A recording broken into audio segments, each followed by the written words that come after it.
Who in here is in the kind of like, who's started their own business in this space? Anybody? All right, thank you. So single, just you by yourself, or you got a team? All right, just you by yourself. All right, anybody who's a practitioner, you know, marketing director, some type of social media manager, anything like that. All right. Anyone else? Give me a feel for you. Are you anyone in here in the B2B space, business to business? All right, one person, two. Anybody in the B2C space?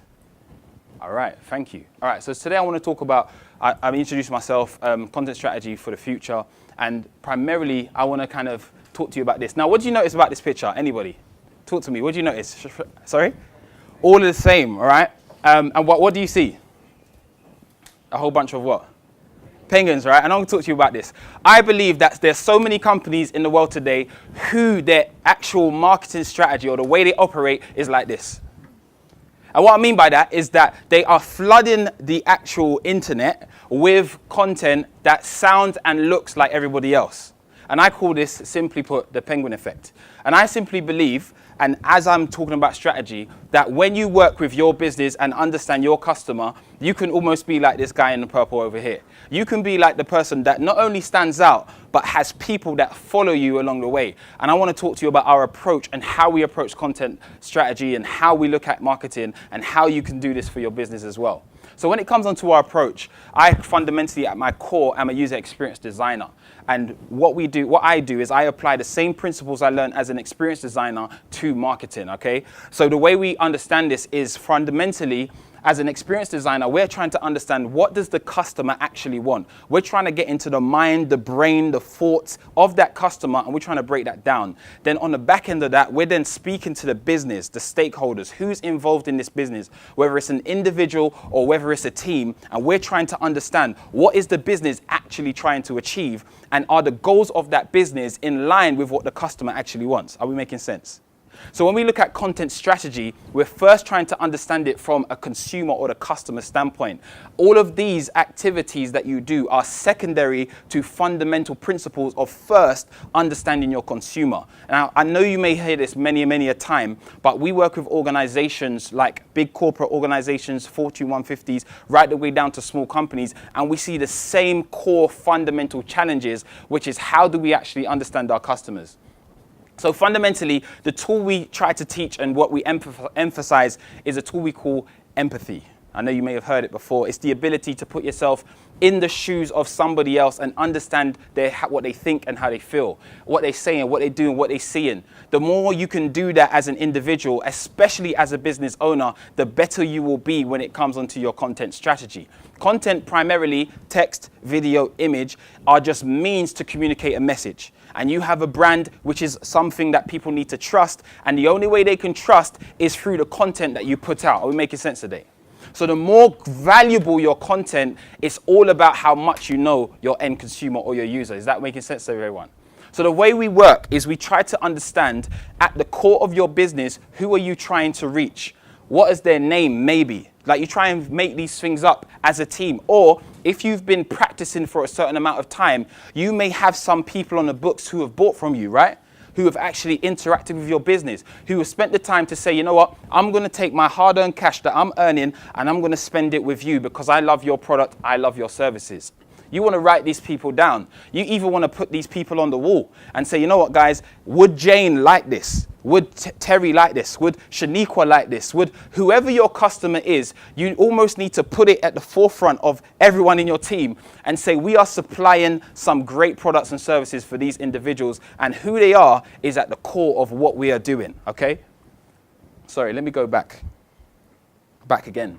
And as you begin to understand your customer, you want to then break down a bit of their backstory. Why would they be coming to you? You want to be looking at their interests. And the motivations part is a really key aspect to focus on. Why would they actually purchase from you? What is it that you're bringing to the table that, like the first slide, doesn't look like all the other penguins, but looks like that purple penguin that stands out, that has a sense of difference, that brings to market something that they can attach themselves to and then refer and say to other friends and associates associates, you need to get in touch with this brand. You need to know about this company. You need to know about their product and service. You want to be somebody that stands head and shoulders above the rest. And the best way you could do that, especially as a small business, is by speaking and understanding who your customers are. Speak to customers, break down and understand who they are. Always be in constant communication with them. The more you're in communication with them, the better you will be.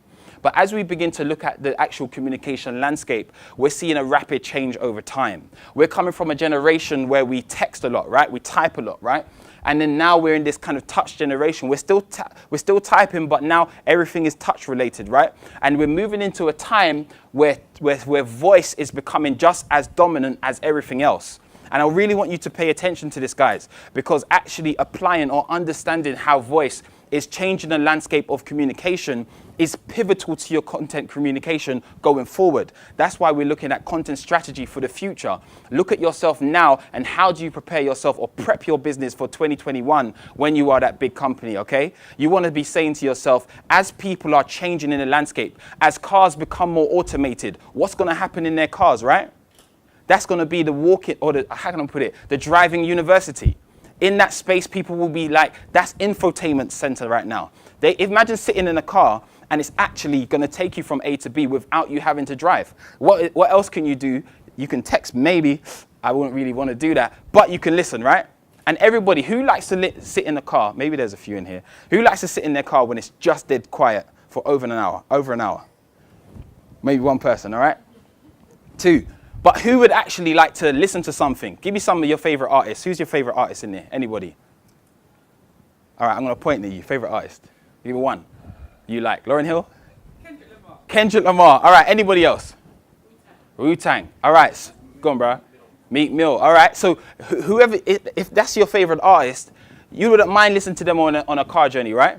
But imagine if there was a podcast especially, or something in your content strategy, especially around voice, that now communicates something around your brand, around your business. And a lot of times you don't need to be directly selling your services in your content as well. And we're going to talk about that today. So when you look at some of the social media trends around today, native advertisement is one of the key things I'm noticing that is really, really coming on the scene and really doing a lot for a lot of brands. What we mean by native advertising is when Airbnb works with New York Times and doesn't have a banner on the right-hand side. As a user experience designer, we call this right side blindness. What that simply means is most people do not actually click on what is on the right-hand side, okay? So many a times, programmatic ads, I personally do not agree with them, but many other people will have a different perspective on them.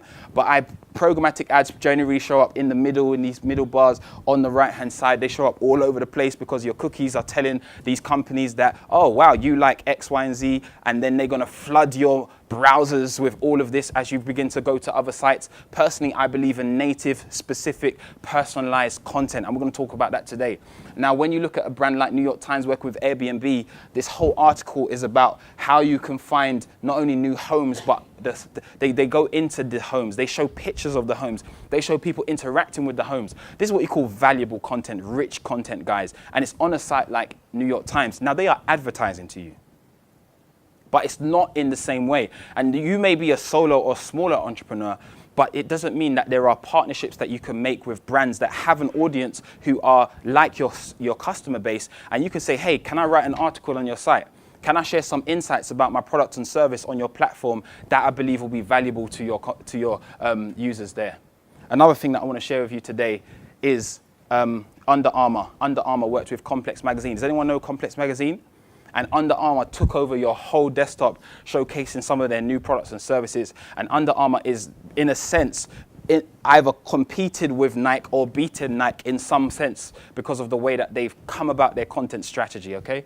When you look at live video is on the scene, it's doing well. Even us, we're using live today, Instagram Live. We believe that this is one of the key strategies you need to be paying attention to, depending upon who your end consumer is. Now, we are in the B2B space. The reason why we do these live videos is because these events are going to solopreneurs, entrepreneurs like yourselves. So we know that they're on these platforms communicating with us, so we can communicate with them that way as well. Snapchat stories is another thing. If your demographic is below the age of 30, primarily below the age of 25, Instagram influencers in general is a primary strategy you need to add in to your content strategy and be very specific about who you integrate into your influencer section. Whether it's somebody with a big following, sometimes big numbers is not always a good thing because they may have big numbers but low engagement, but small numbers and heavy engagement is what you want. So when we talk about niche content today, this is finding small groups of individuals who can relate to your content. Personalized, targeted is the way you want to think. Segmentation is key as well. Segmentation is saying if I have a pool of 100 people, 20 people in here believe in X, Y, and Z, and my brand and my projects focus on that, you want to focus there as well. So some stats for you today. Most customers, 70% of online customers spend money between 1 to 5 websites, all right? 75% feel it's important to be recommended products based upon past searches. And what we're finding today, just in a nutshell, guys, is that this was done by a company called Quartz, and they basically realized that after researching 2 billion customer journeys, that the more personalized your content, the more you know who your customers are, the better you will be at selling your products at the end, all right? But the biggest challenges for businesses today is how you actually understand the right data or lack of the right data, and also the technology used as well, okay? So the way you want to think about your strategy is to think like a media company. I believe today that the businesses of the future are the best businesses of the future are businesses who know how to communicate almost like big media companies, who know how to produce content that is relevant to their audience but doesn't actually make them feel like they're being saturated. And I'm going to go forward. You need to be seeking higher engagement more than followers. And we try to communicate this a lot with brands. Many brands believe, you know, I only have a small amount of followers, but trust me, guys, these numbers can be manufactured. Some people can be buying bots, and they could be getting people in Vietnam and Pakistan and these kind of third world countries to literally just say like and do these things. You want to have high engagement. That's really what you should be seeking for your business as well. I want to show you this case study before I go. This case study is really simple. This is a Koala, they're kind of a mattress company, and what they did is they went from 0 to 30 million in 12 months. And the way they did it is as they began to start selling, they focused and they paid very much close attention to the reviews that customers had on their actual website. See, that's a primary location. If you don't have some type of reviews or somewhere that somebody can leave reviews on your site, you are missing out on key data. So remember, one of the key problems for marketeers is they can't find the right data. Well, this is this is what you call qualitative data, hearing from the people themselves. Quantitative data is more the numbers, Google Analytics and stuff like that. So you want to pay attention to what people are actually saying. And I'm going to show you how this influenced their marketing strategy. So what they did, they realized that people loved their mattresses, but they had a key difference their mattress was to other mattresses, and I play this video for you today.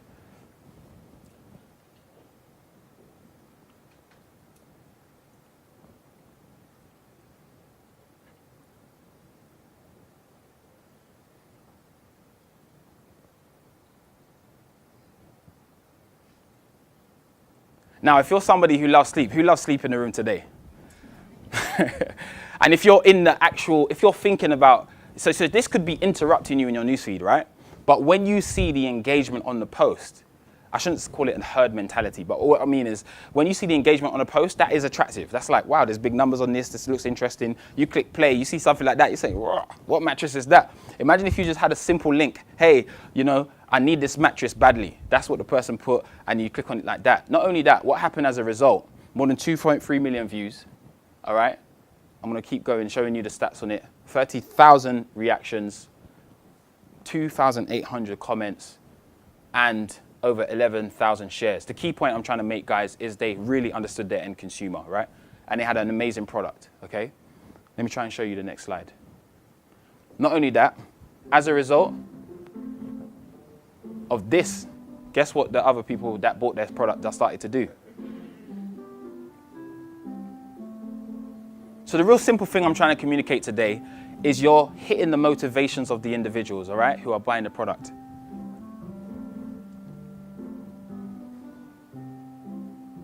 Who wouldn't want to do that with their friend or their partner, right?